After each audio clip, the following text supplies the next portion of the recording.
नमस्कार। हिंदी ज्ञान गंगा परिवार में आपका हार्दिक स्वागत है।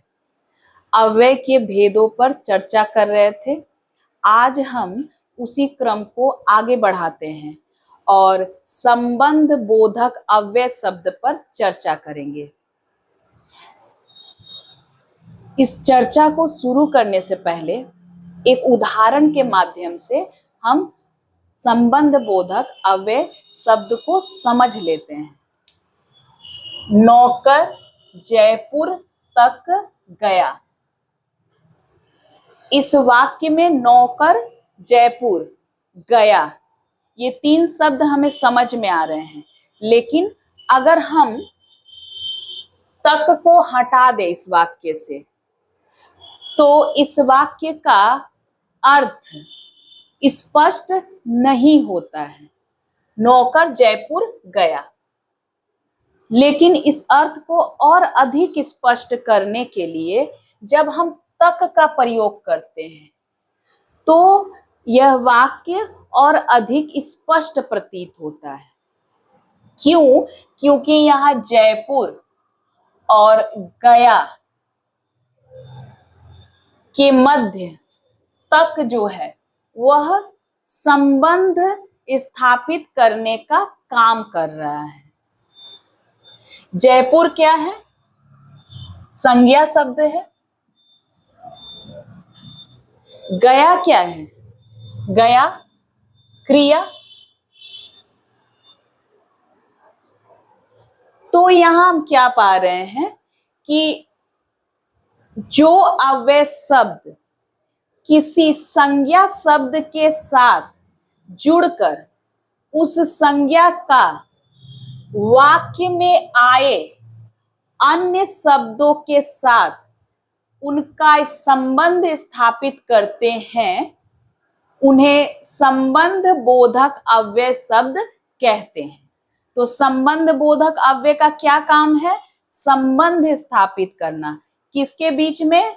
जो संज्ञा शब्द है। जैसे जयपुर क्या है? संज्ञा है, स्थान विशेष का नाम है।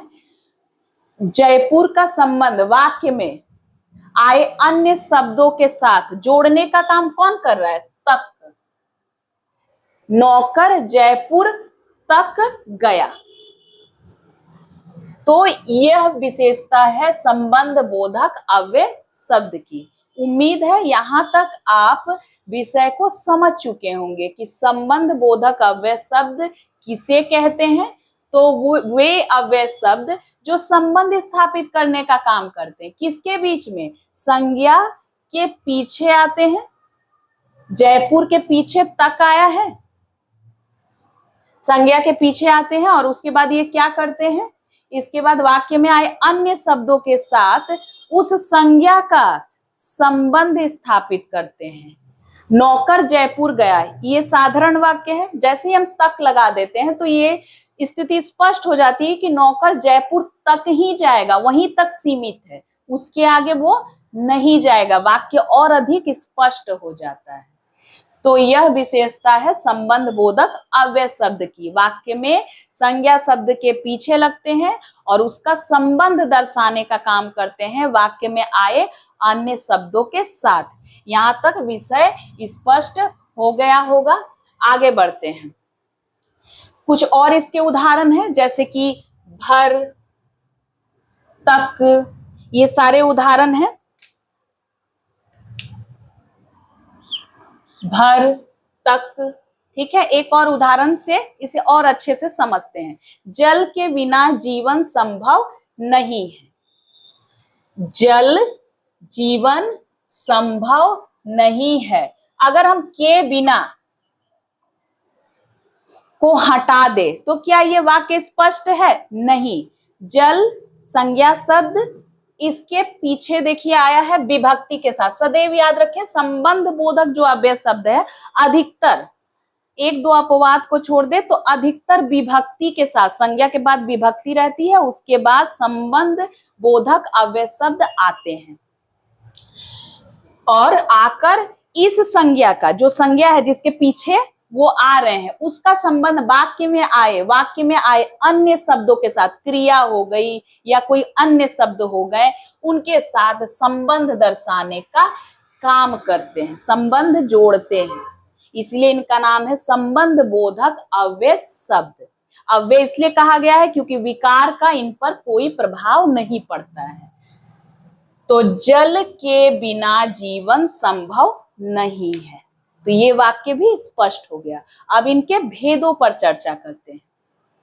संबंध बोधक जो अव्यय शब्द हैं, इनका वर्गीकरण 3 आधारों पर किया जाता है। पहला है प्रयोग के आधार पर, दूसरा है व्युत्पत्ति, व्युत्पत्ति मतलब रचना के आधार पर, वो कैसे बनी है, ठीक है, वो जो संबंध बोधक शब्द है, अव्यय शब्द है, वो कैसे बने हैं, वो कहां से आए हैं, उनकी उत्पत्ति कहाँ है, और अर्थ के आधार पर, जब हम उनका प्रयोग करते हैं उनका अर्थ के आधार पर कितना वर्गीकरण है। तो प्रयोग के आधार पर 2 भेद होते हैं, संबद्ध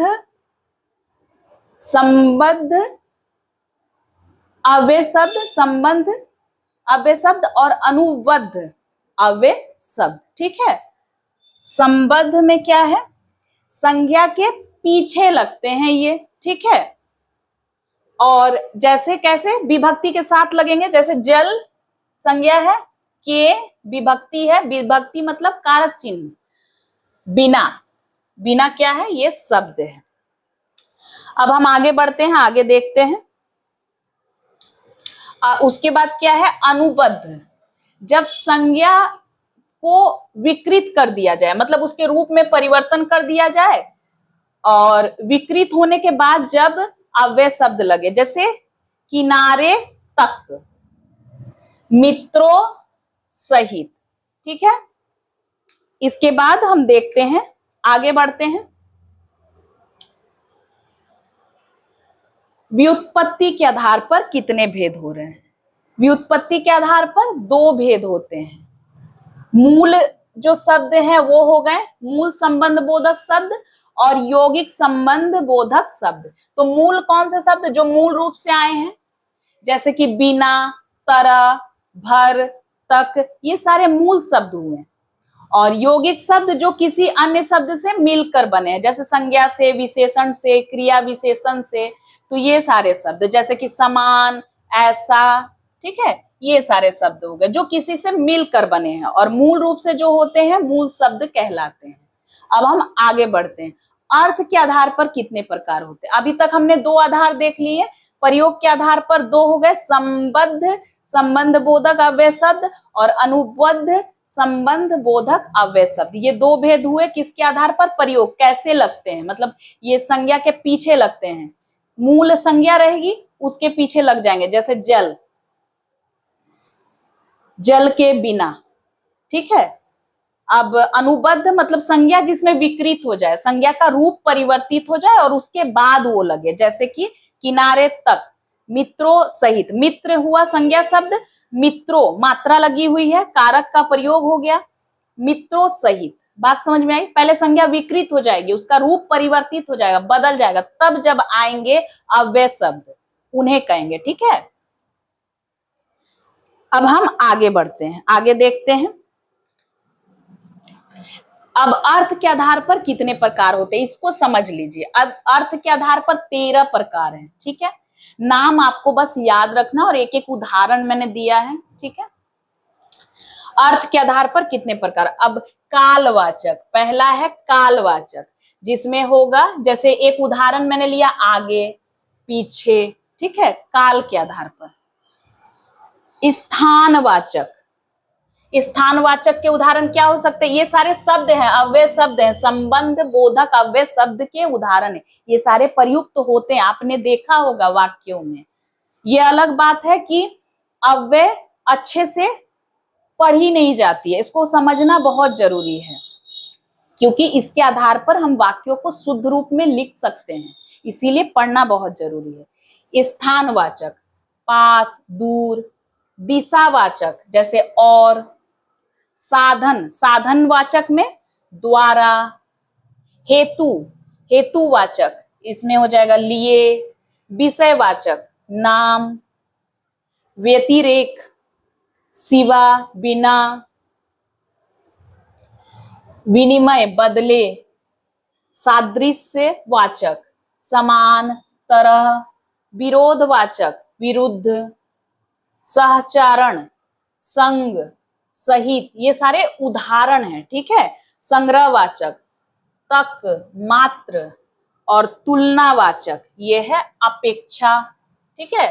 तुलना जब हम करते हैं तो ये अर्थ के आधार पर है। वाक्य को पहले पढ़ेंगे, समझेंगे कि क्या इसमें इनमें से कोई स्थिति का बोध हो रहा है, तो उसी के अव्यय का प्रयोग करेंगे, संबंध बोधक अव्यय शब्द का। अब इसमें से कुछ शब्द ऐसे हो सकते हैं जो क्रिया विशेषण में भी जिनका प्रयोग होता होगा, तो कैसे समझेंगे कि कौन सा क्रिया विशेषण है और कौन सा संबंध बोधक अव्यय है। जब हम देखेंगे कि क्रिया की विशेषता बतलाई जा रही है जहां पर, तो वो अव्यय क्या हो जाएंगे, क्रिया विशेषण अव्यय। लेकिन जब हम देखेंगे कि संज्ञा के पीछे आया और उसके बाद उसने क्या कार्य किया, उस जो संज्ञा है उसका संबंध दर्शा रहा है वाक्य में आए अन्य शब्दों के साथ, तब हम समझेंगे कि वो संबंध बोधक है।